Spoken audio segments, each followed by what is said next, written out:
Au départ du projet de la Tour Lumière, il y a cette volonté d'offrir les plus belles vues à tous les appartements.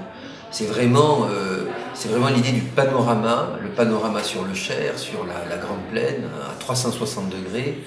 Et c'est de cette volonté que vient la forme cylindrique pour avoir vraiment à 360 degrés des vues sur le grand paysage. De là aussi les balcons continus, ça j'y tiens beaucoup pour que les appartements, tous les appartements, aient ce prolongement sur l'extérieur et qu'il y ait cette continuité entre le dehors et le dedans sur ces belles vues. Alors la silhouette cylindrique, elle a un avantage aussi, c'est l'élégance, c'est l'élancement.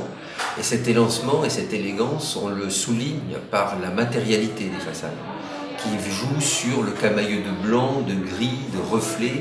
C'est un peu une interprétation aussi de comment capter la lumière changeante du ciel, d'où peut-être ce nom de tour lumière, qui évoque une tour qui est lumineuse avec le climat, qui est lumineuse avec le jour, pas tant qui s'éclaire de l'intérieur.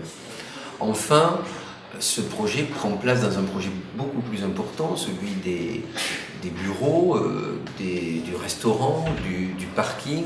En fait, c'est vraiment tout un îlot que j'ai pu dessiner, une opération à la bonne échelle pour moi. C'est-à-dire on est vraiment dans le micro-urbanisme. C'est ce qui compte aujourd'hui, un urbanisme à taille humaine, où on se retrouve. On est emblématique au niveau du site, à la sortie du pont, et dans cet îlot-là, la Tour Lumière, c'est l'accent vertical, c'est un peu le campanile.